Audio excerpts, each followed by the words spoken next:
Welcome to the Sisters in Service podcast. My name is Kat Cortado, also known as the voice connecting women veterans nationwide. This podcast is for anyone connected with the military, from veterans, male and female, military spouses, military brats, even parents who may have children who are in the military. As an Air Force veteran, I understand the trials and triumphs that women veterans go through in service and out of service. And so I wanted to find a way that I could put it out there into the airwaves and let everyone know what we're going through and find a way and a solution to what's happening to us in the service. I also like to highlight these women who are business owners, they're entrepreneurs, they're bosses in their business. And so I hope that you will follow me, you will share, and you will subscribe to this podcast, which comes out every week on Tuesdays. And as always, please stay safe, take care of each other until next time. And it's never too late to start your impossible. Welcome, Sisters in Service, to another episode, a special edition that I've been wanting to do about military families with special needs kids. And my guest today is Michelle Norman. This woman is a powerhouse. Let me tell you why. And I have to read this in true transparency. She is the executive director and founder of Partners in Promise, also called PIP. She's the 2022 Military Officers Association of America Changemaker, the 2021 William and Mary Law Institute of Special Education Advocacy, the Kayla Bauer Advocacy Award recipient, 2020 Heroes at Home Military Spouse of the Year, Hampton Roads, and the 2019 AFI Navy Spouse of the Year. So please help me welcome Michelle Norman. Hi, Michelle. Hi, Kat. Thank you so much for inviting me here today. I'm so glad you're here. I can't think of a perfect person, someone more perfect. And I'm so glad you said yes to being on the podcast because you can speak to this so well. And so for everyone listening, this is why I'm doing this. I happened to be in a clubhouse room. I was speaking with a woman who had a special needs child who was not in the military. And of course, my brain went, okay, if she's having a problem with her special needs child, what do military families go through? And so I started digging and I started talking to all these women that are advocating for and taking care of these wonderful children. And so I happened to meet up with Michelle Norman and we just gossiped and we just talked and chatted, which we did like for a whole half an hour before we started this. So Exactly. And, I think that's fantastic that you reached out, within this community because we are often not seen. It's already difficult as it is to be a military family and moving all around, but then you throw in the extra challenge of raising a child with special needs. And so now you've turned to not just a military spouse, but now you're a caregiver. Yes. And in some ways you are the medical coordinator, the school coordinator. There's so many different facets of what you need to do to take care of a child and also maintain the home front. Chances are your spouse is deployed.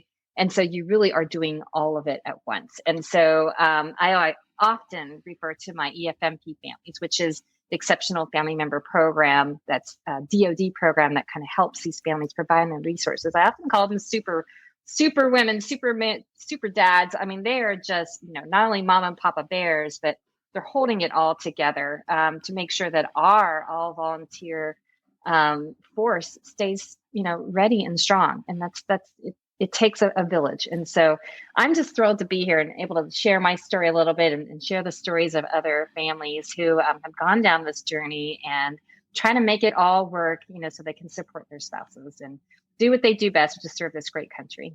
Absolutely. So I want to go back a little bit. You are a military spouse of a Navy pilot. How cool is that? Okay, I'm just saying. So, but don't tell him. Try to keep him as grounded as possible, right? As you can see the jet in the background here in this great photo of him and his flight suit. But yes, he's great. So did you have any affiliation with the military before you met him? No, neither of us did. That's the funny part. I grew up, single parent. Me and my sister grew up in San Antonio. We were just outside the limits of San Antonio, where there's Randolph Air Force Base. That's the only, relationship I had with the military. There were friends in my high school, in my junior high that were military brats. But we were not, involved in the military. I eventually attended the University of Texas at Austin, and that's where I met my spouse in an engineering class. And he himself also, his parents, all over the US, but finally settled in Texas, but nothing to do with the military. But it was his senior year where we were talking, and he's always had a love to fly. And I think that was the first time that we were chatting. He was kind of doing some co-op work at NASA in Houston, but he's like, I want to do something more. I want to fly. And I'm like, well, it seems kind of late for that. I mean, all I know is ROTC, right? Like, I know nothing about the military. I'm like, you're not even a ROTC. How are you going to get through this? And so he did some digging around, and he actually looked into the Air Force first, because that's the first thing you think about when you don't know anything about the military. You're like, okay, well, we'll contact them. And they actually said that year they were not taking any applicants for pilots that year. And so he's like, okay, well, that may be the end of it. But then he found out from a friend about the Navy and that they fly. And that was just a whole new world to him. He's like, okay, I'm going to try to go to this aviation officer candidate school, see if I can get picked up for it. And that's when it all began. After he graduated, he, went to Pensacola, went through officer training school, got selected for, to fly, and then went through the whole training commands, and was selected to fly jets and then F-18s. And then we just started on this whole new adventure of this military. But it was definitely a shocker for both of us. I had no idea about the protocols and what it would really take to be a military family. And, of course, we didn't have kids initially, and it was hard. It was hard to find my identity. Like, where do I fit in? I have this degree. I want to be a professional, but guess what? I'm moving 6 months later to some very isolated place in California. I had to, really cold call back in the old days, because we didn't really have internet back then. Right. Going through the yellow pages and trying to sell myself to these companies, like, you want an engineer, right? And of course we left Texas, so my degree is in petroleum engineering. You don't find a lot of oil and gas outside of Texas. It's very specific. Right. So now I'm like trying to reinvent myself, environmental. Yeah, I'm environmental now, and I can work for you, and I can do site assessments and those type things. So, that's what military spouses do. We know that we're moving. We try to be as adaptable and resourceful and resilient as possible. And you have to pivot a lot, just so that you can continue to keep your identity, just to be able to get a job. It's always been such a very big struggle for, our families, is just finding constant and continued employment. And so I had to really think out of the box many times. And then it really hit me when we moved to Japan. We moved to Atsugi, Japan for his first tour as a very junior officer. And there's SOFA agreements out there. You can't work in a lot of ways. There's just not a lot of work available. Of course, everyone resorts to teaching English, which, I wasn't really trained to do, but I did my best. But then I found my voice for advocacy when we were out there. And there was an incinerator that was adjacent to our base. And the locals basically said it was owned by the mafia, which they call the Yakuza in Japan. And they were taking in all sorts of hazardous materials and incinerating it, and it would flow onto our base next door. It wasn't good stuff. That's not we good. Knew it wasn't. And it was kind of like a joke for maybe a decade. But when I got there, I'm like, this is not good. People are getting rashes. Dogs are passing away. A lot of people who did move after that tour were getting sick, some with cancer. And I'm like, we need to kind of figure this out. And I know that we're partners with Japan, but we need to kind of have this uncomfortable conversation. Well, no one really wanted to talk about it. So that's when we had this grassroots advocacy organization come up with me and a few other military spouses. And that's the way it works, right? I'm not working, so I'm going to go ahead and help out, these families. And so here we are writing letters to all of our congressmen and women back home in CONUS. And, we were able to woo a couple reporters to come out and take a look at this incinerator. We started doing some digging and trying to figure out what exactly, chemicals were being burned, trying to get studies done and to disseminate, this information out to all the area, to all the folks who lived on base. And I think we stirred it up enough to where a year after I left, and by the way, I did get hired on that base eventually. And I think they did it in the environmental division to keep me quiet because I think that was causing too many problems, right? So why not just, I knew you were a troublemaker when I talked to you. I was like, troublemakers know each other. We can pick them out of a crowd. And, I was so excited to get a job and I'm like, oh, but wait a minute. I can't do this over here anymore. So fortunately, other gals took the ball and ran with it. But, I guess that's how it worked. I started to learn how advocacy really begins. And so a year after we left, they actually closed the incinerator down. And congratulations. That was great. Thank you. It was a fantastic, experience. It was sad that it took so long and that we've known people who we love that passed away from spending time over there. But I think we learned that together you can make a difference. When your voices come together and you're all united in the same cause, magic happens. And so that really fueled that energy inside me and that passion of like, we can do great things and we can improve the system. We can improve lives for our military families. So that kind of started it all. Yeah. Well, see, if you had gotten a regular job, you wouldn't be doing this. See? I know. God has a plan. He does. So I think it's cool that you kind of navigated the Navy. See how I did that? I like that. Totally by accident, by the way. As newbies to the military. Yeah.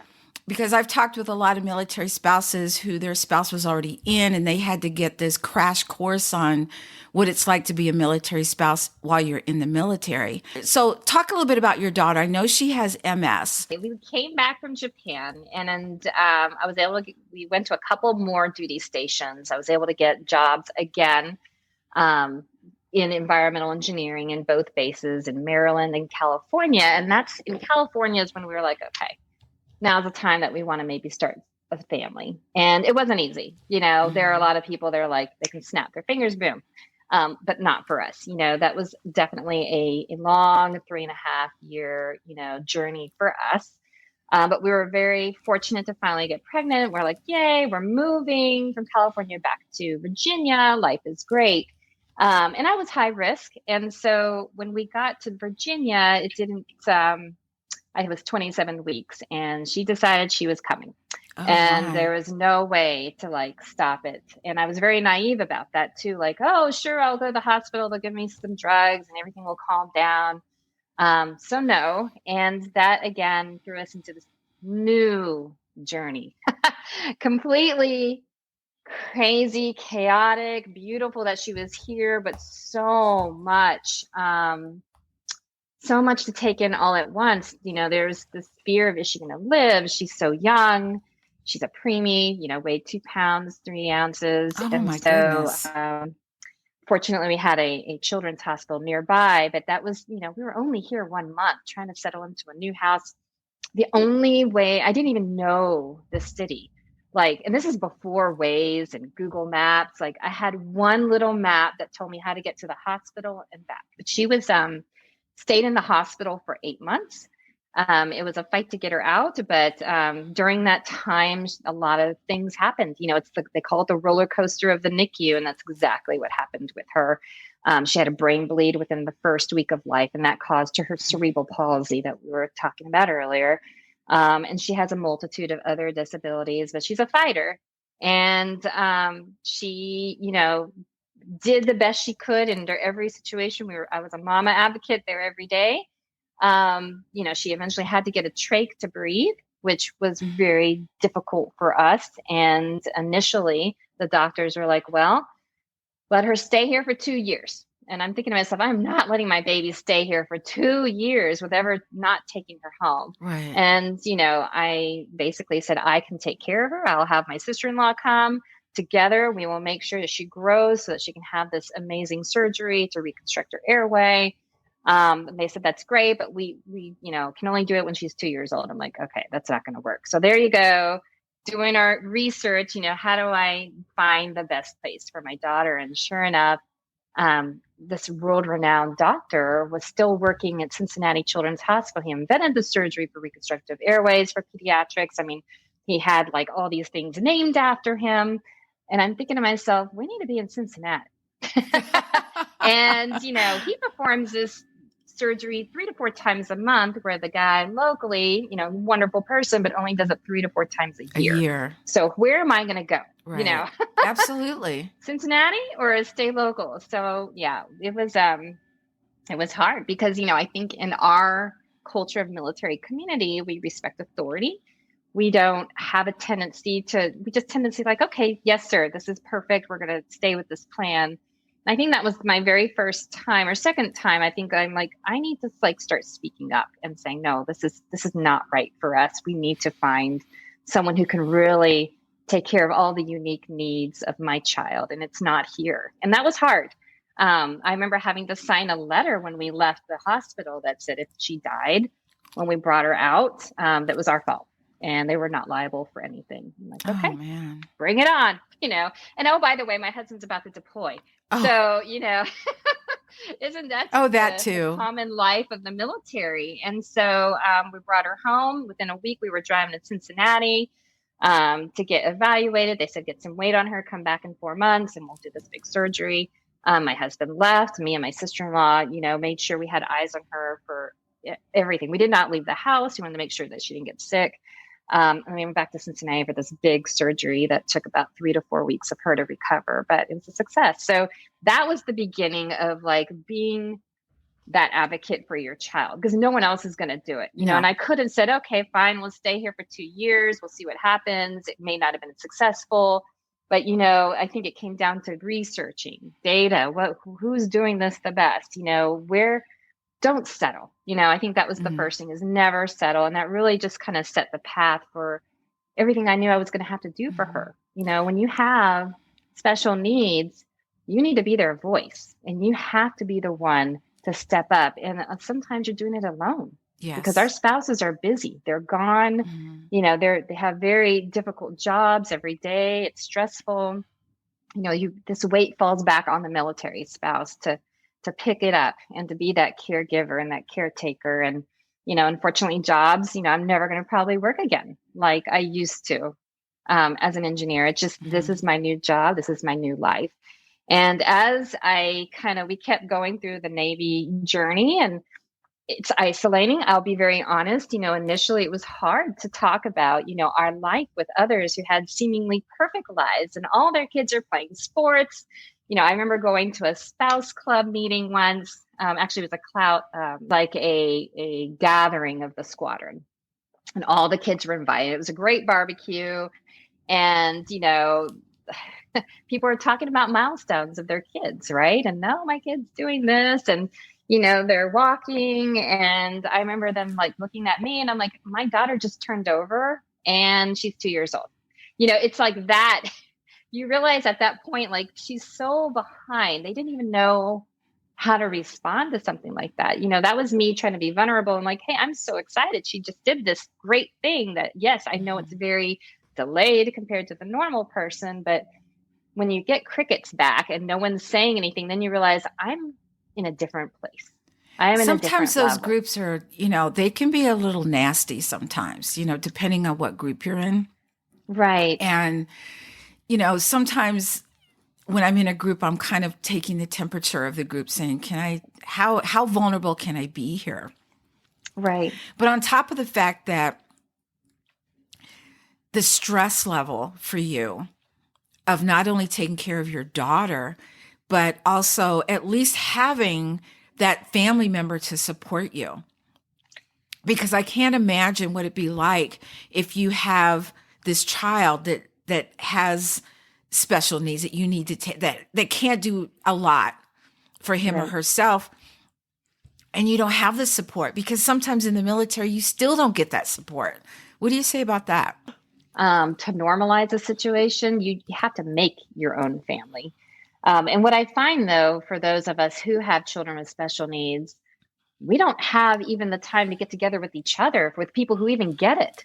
You would think that, that's where we would gravitate to, but you get into your own little world of just trying to survive, that it's hard. It is very difficult. It has gotten easier as my daughter has gotten older and has met certain of the milestones. But I would say in the first 5-6 years of her life, we were kind of on our own because no one really understood what we were going through. And so I have been very fortunate. I think I have been able to kind of help people push through some of that uncomfortableness, and I always put humor in it, like, but that's okay. She's doing great, or whatever. You kind of downplay some of the seriousness of what's happening to your child to be able to try to fit in. But over time, I think that we have been breaking down that stigma, and it really is. There's like this stigma, and maybe I'm bringing it on myself sometimes, but the more we talk about it, the easier it's going to be. And hey, maybe they have a friend also or down the street that has a child with cerebral palsy. Maybe finding those common connections, because I think a lot of times people are afraid.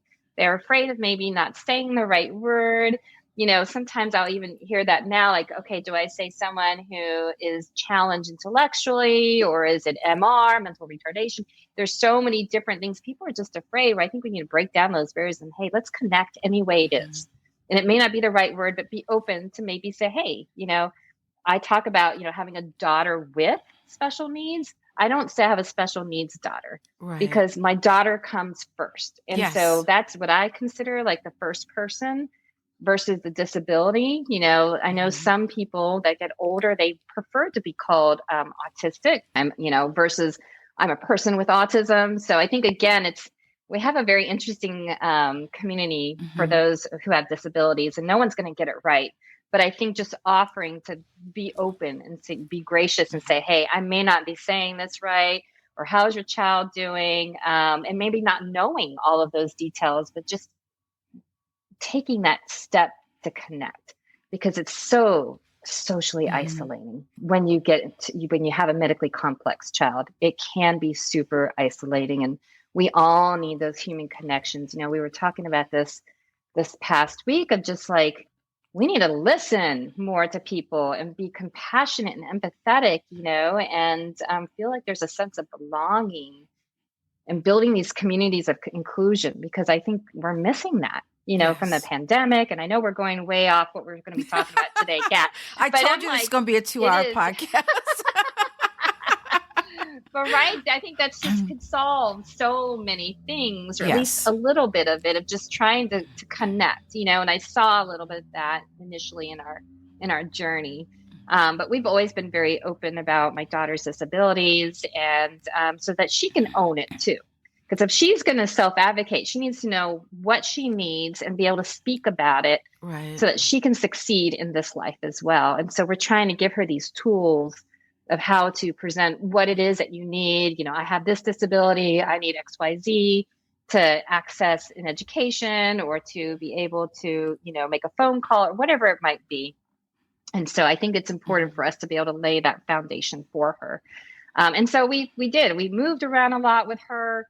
We got to see the best doctors in the world. And so things were great. And then things kind of changed a little bit when we moved here in 2014 with her education. And that kind of was what spurred a little bit more advocating than I thought I would ever have to do, for her. And that was the inspiration. That fight that we had was the inspiration for our nonprofit. I just want to go back a little bit. So when she's younger, was it hard for you, or were you able to get other families with special needs together so that you guys could compare notes, or just have a voice to, for someone, a shoulder to cry on sometimes? Or I would think it would be very lonely if you think it's just you. Absolutely. Absolutely. We do try to connect, and I think it's easier now. So that is the silver lining, I think, of social media nowadays, is to find other people. We didn't have Facebook when my daughter was younger. What we did have when she had a trach, we did join a Yahoo group. You remember those days of Yahoo groups? And to this day, I'm still friends with so many of them. They they took my hand and walked me down this incredibly difficult, medical journey. And but it was a lifesaver, because I had no one else to ask about these very specific questions, like how do you change out a trach, and how do you do this, and how do you do that?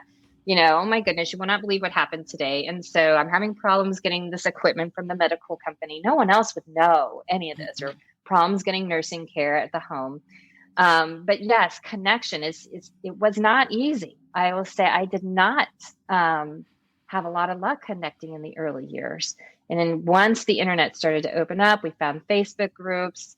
And that really is when people were realizing that they weren't alone, and there are other people there that were experiencing, and maybe not the exact same medical diagnoses or educational, challenges, but at least they knew that they were all part of this community. And the EFMP program has changed a lot over the years. And I think that is one way of knowing, hey, you're in the EFMP community. Did you know that there's respite care available for some of us, depending on what the diagnosis is? And that's been a great thing, because you're right, Kat, we move so often. It's hard to build the roots in each of the communities. If we were somewhere long enough, you could probably join one of the great, community groups that is there for children or for young adults with disabilities. But we're never there long enough. I know that there's Medicaid waivers you can get to. You're on wait lists for them. And a lot of times they get together maybe every month or so, or do things in the community. But by the time you are somewhere long enough to get off of this wait list to get a waiver, you're moving again. You're gone. And so you're gone. And so you're trying to find it within our own community, and chances of it being local is difficult. So I'm hopeful. I think that there are a lot of great, it's in the Fleet and Family Service Centers or the Army Community Services. They have EFMP coordinators on their installations, and they work really hard to get these families together. They do have meetings, they have events for these kids, and it's a beautiful thing. And I hope that we see more of that in the future, because I think that we have learned that you need to have connection, because it is so stressful. I mean, we haven't even talked about the mental health piece of this. It's just, you feel like you're so alone, and you don't know how you're going to get sometimes through one day. There's also maybe a little bit of PTSD if your child is constantly having seizures or stops breathing all the time. Your brain is just trying to process and keep this child alive, much less, continue to help your spouse or if they're gone. It's an interesting world, but I do think that we are connected better now than we were, a decade ago. Because I'm showing my age here because we've been around so long. It's tough. I totally get it, because I was around before all of this Facebook, and I think when I got out of the military, I think there might have been LinkedIn. I don't know, maybe Facebook. Wow. I'm right. I'm actually 89 years old, so no. You look great though, Kat. Well, yes, 89. I think I carry my age well. So I've been reading a lot and hearing from other women that I've been talking to that moving sometimes is very traumatic for the child, because they like routine. Did you find that your daughter had a hard time moving? Like you had to, there were certain things you had to put in place to get her to calm down before you actually could take a breath, so to speak? Yes, you're absolutely right, Kat. It is very difficult for any military child to move. I'll say that, but I think that many that do have special needs do thrive on the routine and that consistency of having the same set schedule all the time. It takes a lot of work, for the parents. And if they're fortunate to work with maybe different therapists as well, I always talk about social stories and how we had to start maybe 2 or 3 months prior to a move and start talking about it, and have a visual board. I remember having a visual board, and it was like a picture of a school and a picture of a new house, and just like, hey, we're going to be moving soon. And you may not remember that we did this 2 years ago because she was way younger. But this is what's going to happen. We're going to go to a great new place, and it's going to be a different school. You're going to have great new friends. If there was one friend, I think there was one that I could refer to. And I'm like, and you get to see John at this next place. And so, trying to like bring that into the very difficult piece of moving, but it takes, and then that's just the social piece of trying to, help your child transition. Then as the mom or the caretaker, I'm already calling the occupational therapists that are private in the next place. I'm calling to see if I can find speech therapy. I'm calling to see if I can find counselors, physical therapy.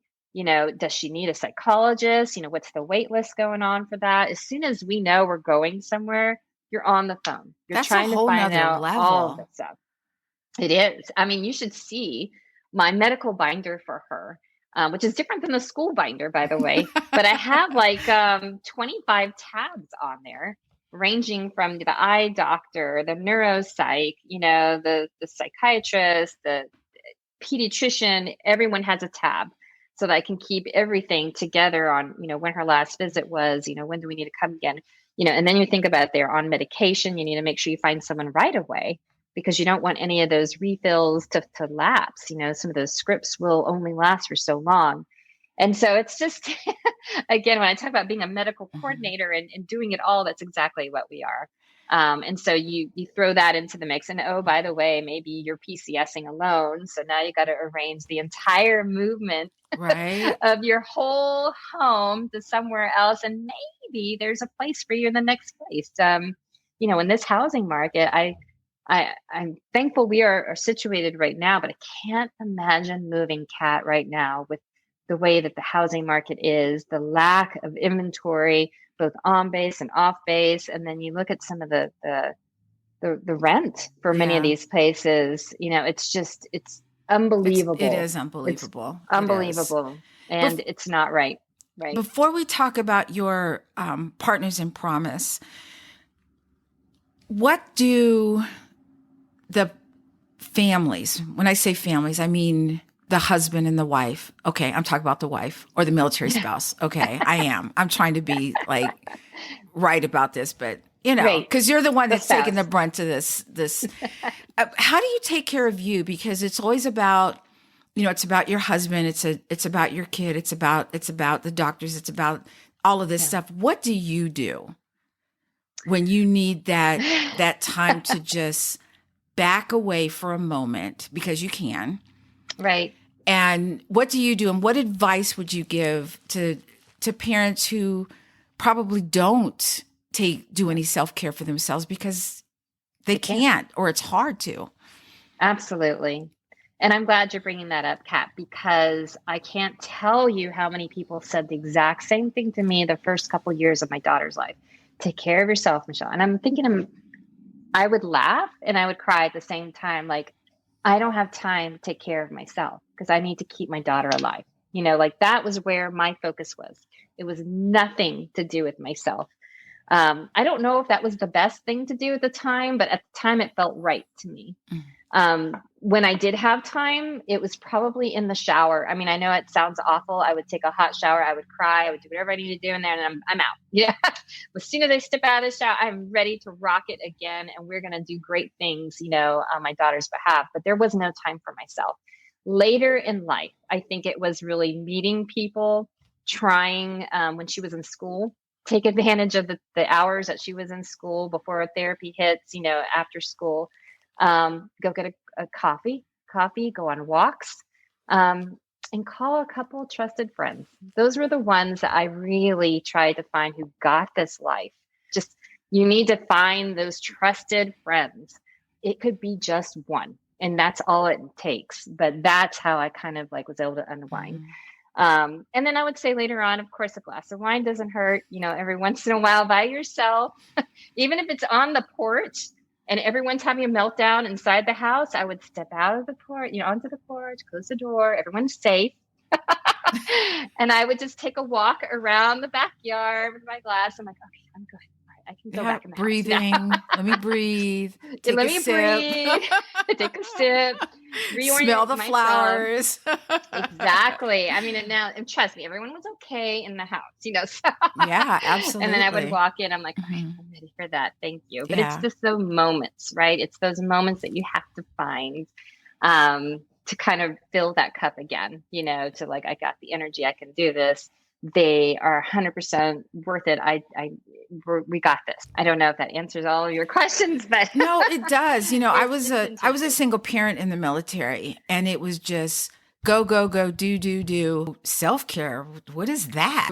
They didn't talk about self-care way back in the day. But Michelle, before we go, let's talk about your Partners in Promise. Tell us a little bit about it and who's it for. Sure. So again, my daughter was the inspiration for it. We represent, children, military children in special education. So she is in special education. She's had a individualized education program since 2.5 years old. We knew with the brain bleed that there were other, learning difficulties that she would have. Fortunately, she's cognitively average. She's got that going, but there are auditory processing, there's ADHD, there's all these other things. And of course, having cerebral palsy on top of that complicates her access to getting an education. So we moved around a lot. Honestly, we had some fantastic schools that she attended over time, but it was her last move here to Virginia Beach that was very difficult for us. We had a big struggle in getting the services and supports that were in her IEP from a previous school district implemented here.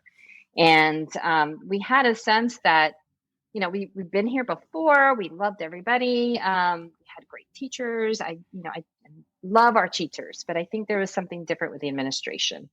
And I got the sense that they felt that we were going to move again. And so it didn't seem right. We had some services and supports that were taken away from her. From the very beginning, she was stressed out. Her homework wasn't coming home the way it was modified. It was just a lot of questions from me. And I saw a plan that wasn't and I was getting gaslighted in a lot of ways. I was told that, she's doing great, but she was failing all of her testing.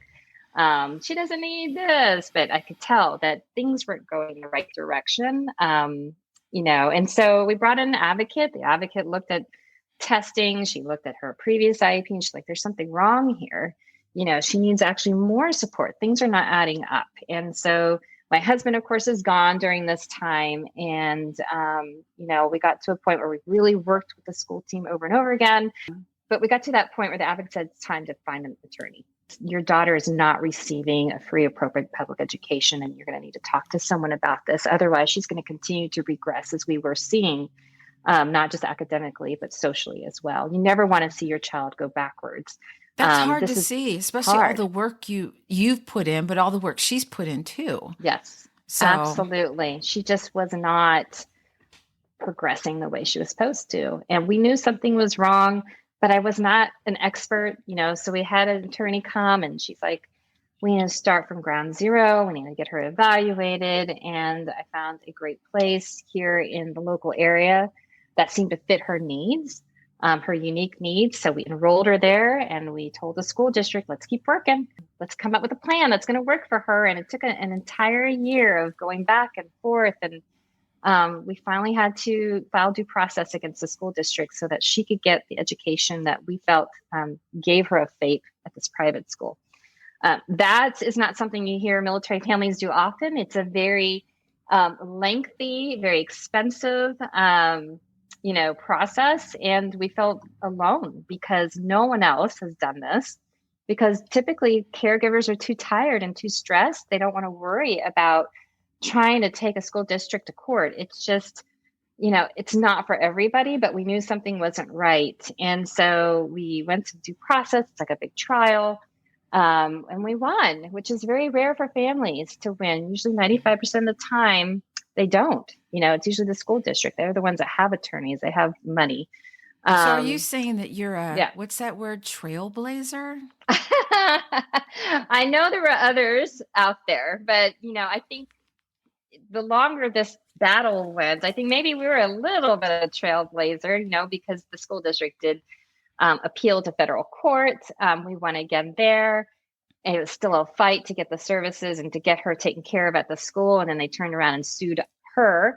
And we went to court again and won again. And then it still took about another 6 to 8 months for them to finally comply with the decisions. So why did we do this, right? We did it for our daughter. But I think the more we looked around, realized this is a problem. in our community, but no one is speaking up. We were fortunate as an officer family to be able to, scrap all that money together from family and friends to be able to get an attorney. But really, 80% of our military is enlisted. Do you think they could have done this? No. That was me. Yeah. Exactly. There's no way anyone could afford the time, the effort, the energy, it's mentally, lots of it mentally. It really took a toll on our life, on my daughter's life. And so that's when we decided something needs to change. And so we advocated on the local level, tried to work with the school board here at the state level to make change. And then we realized, no, we need to do this from the top down. We need to figure out what can we do at DOD level, at federal level to help these families. And fortunately, I met some other spouses who were in similar situations. We're like, let's get together and do something about this. We found some sympathetic congressmen and women who didn't realize that this was even an issue. No one ever really thought about these exceptional families moving every 2 to 3 years and how difficult it is to get these services every time. And then, one of the breakthrough things we did was I was able to testify in front of Congress about our story. And that's when the momentum really began. We're able to kind of get some language into the 2021 NDAA and the 2022 NDAA. The biggest, win I think we've had is to be able to get special education attorneys at every base and installation across the services so that they can help. That's huge. It is huge. It is so important because special education law is very complex. And so I think these families just really needed someone to listen and help navigate this very complex world to ensure that their child receives the same rights and protections that the civilian kids do. Yes. And so that's what we do. We also, fortunately have a fantastic team that we're able to put together of military spouses. They all have kids with special needs. And we've, came to the conclusion that we need data. No one's really looking at our families. No one's surveying them. And so that's really what we do. We elevate the voices, but we use that annual survey data to inform recommendations for those who can make change. And so every year we do that. We survey all of our folks across all the service branches. This year, we're going to be branching out to ask questions of educators, of EFMP coordinators, and also school liaison officers, and try to get their feedback of where can we solve some of these problems that we're seeing? Because we see that there's three major barriers for our families to receive a FAPE, and timeline delays each time we move, not knowing of what these wonderful resources that might be available for them. We need to educate these families. And then trying to take away some of these perceptions that, they're not filing complaints, so no one knows that there's problems. And so how can we make it better for these families to move? What can we do to make change that's going to last for a long, long time, way after we're out of this, incredible journey that we're in? You can't deny numbers, you can't. And I think, I always come from a place of wanting to know more. And so give us a little information about what is the Promise Act? So the Promise Act was what me and 3 other military spouses came up with. We were advocating on the Hill, and one of the staffers of a wonderful congresswoman said, how would you solve this? If you had a magic wand, what would you want to do? And so we sat down together again, my attorney, who's also an Air Force spouse, me and 2 other gals who had, severe challenges, came up with a set of 5 to 7 ways to make this better. And one of them was, obviously, studying, our community. Let's survey them. Let's see what these problems are. Let's get some special ed attorneys, to help these families that can't afford to find someone who's knowledgeable in this law. And then also some other benchmarks of what do we need to be doing in this community to help them better? Where can we make this process a little bit easier? Is it with enrollment somehow? Maybe keeping these families in one place, maybe having keeping their IEP the same for up to 6 months when they move to a new place. Maybe we should be looking at where school districts are spending the money that they get from our children, because when you are a military student, there's money attached to your child. And then if you have an IEP, there's even more money associated with your child. And so, maybe we need to look at where that money is going. Is there enough going towards those who are in special education? How can we make that more transparent? and accountable, so that maybe that money is not being used to fight families, but to actually help them with their IEPs and their services. And so it really was 7 different ways of protecting the rights of military children, which is what we call the Promise Act. Promise is the acronym for that. And that has, we're slowly chipping away at all these ideas that we had, and seeing if the survey gives us data and tells the story that means that these are relevant. And so that's what we do. It's not emotional. The survey, again, speaks on its own. And that really drives everything that we recommend every year. And hopefully one day we won't have to, do these incredible surveys annually. Hopefully there will be enough policy in place so that families are not having any problems. And that's what we're going for. It's just, let's do what we can, get them in a good place. But we'll always be there to support. We have amazing resources on our website to help our families through their journey, no matter where they are. If they're a newly diagnosed child, maybe they don't know, like you said, you mentioned the Trust Your Gut series. There are times where you have that gut feeling like, I think that maybe my child needs a little bit help in reading, but I'm not too sure. And so we have those type of resources, and then help them through meetings, help them through eligibility. It's a great website that we're working on to maybe even update it a little bit more, and to kind of let people know about our survey as well. So I love your website. I told you that before we started. Whenever I interview someone, if they have a website, I go to their website, and the first thing that pulled me in was the purple. Y'all, I do purple. Y'all know that. That's my jam. And I was like, purple. Okay, let me click around more. And she had the Trust Your Gut, the ABCs of military special education, a special education checklist. I mean, there was just so much information that you could just read and take with you. You didn't have to memorize anything. And so I asked Michelle about the purple. And Michelle, what was your answer? So she's got purple all over her website. And yes. Tell us more about why that color is important. It is very important. If you take all the colors from each service branch, you got the Air Force blue, you got black, you got red. And when you add them all together from all the service branches, it come out to be purple. And so it is the fantastic color to represent our military children, because that's exactly what we're doing. It doesn't matter what service you're in. You're a military connected child, that is who we serve. And so that is where the purple comes from. You'll see some other service organizations also use purple as well. And we have T-shirts, we have bracelets, you name it. And I will admit, some people are like, why are you doing purple? But it speaks to the heart, of who we serve.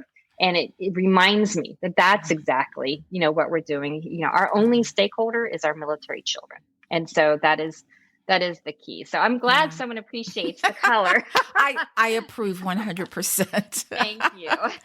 Well, I think this is also important to me because I was a military brat.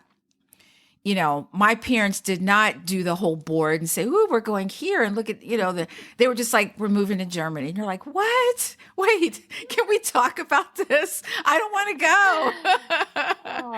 go." So, Michelle, I can't imagine, but what can we do to help out? Well, I think the first thing we do is let people know about us, that we are here to support them, have them come and partner with us. We have a great newsletter for people to come and sign up at our website, so that they can see what we're up to, because there's strength in numbers. We have a fantastic podcast that people can also subscribe to. It is Disruptive Storytelling with Military Changemakers, and we talk about some fantastic subjects. The first season that Jennifer Barnhill started with, she's our COO and lead researcher, was on stigma, because we found from our first survey that there's a lot of stigma associated with people even identifying that they have a special need or their child has special needs. And so that was a great season. This next season was data, and then we're going to have another season on special ed in particular. So please come join us. Share our survey. It goes out every September. Usually we let families get settled in at school for a couple weeks, and then we share our survey. And, please tell us about your experiences, because when we can elevate their experience and their stories, it will help us be able to advocate for the changes that are necessary to make things easier. So I say those are the biggest things. Connect with us on Facebook and LinkedIn, and just let us know how we can help you. You know, a lot of folks do reach out to us, and they're very early on in their journey. And I think just letting them know, you know, I'm always trying to respond as quickly as possible, like, hey, you are not alone and we are here for you. And that is so critical in this caregiver military community when you're caring for someone with special needs. And so we have a community, and together we are stronger, and it empowers us to speak up and to make change where it's needed. And so we've come a long way. You know, this program's come a long way. There's good, great people who want to make a difference, but sometimes it's slow with a bureaucratic organization. You know, it takes a little bit of those, you know, I want to say squeaky wheel, but squeaky wheel with data to make change. And so that's what we're here for. See, I'm one of those take the squeaky wheel off and put on a new one. That's me. Yeah. It just happens faster. Absolutely. I love it. I love it. Michelle, thank you so much for being a guest. You've been absolutely fantastic. Where can people find you if they want more information? What's the best way to reach out to you if they have questions, etc.? Wonderful. Thank you. So we have a website at thepromiseact.org. You can find us on Facebook and LinkedIn at Partners in Promise. We have a newsletter you can sign up at our website for, or you can just email us at info@partnersinpromise.org as well, and we'll get back in touch with you. We are pretty fast at responding, and unless there's like craziness happens, you know, like summers and end of school year, which is what craziness? What are you talking about? I know, right? But we are here. We are, again, all military spouses. Our team is fantastic. And so whatever we can do to help you, just come our way. Well, I think this has been a fabulous conversation, and I hope it's not the last, because I think the more we talk about it, the more people, you know, because sometimes people have to hear things or see things like 6-8 times before something happens. But I think it's a conversation that's worth having throughout the year, because people forget, you know, they get in their own little heads like I did this week. I had a horrible week, y'all, but you know, it's me. It's not anything else. But this has been so uplifting for me to have you on. This has been a fantastic conversation. I hope anyone who's been listening gets some tidbit of information, some hope that there's something out there for you to help you. There are people that want to be there for you. And as always, my sisters in service, please stay safe, take care of each other until next time, and it's never too late to start your impossible.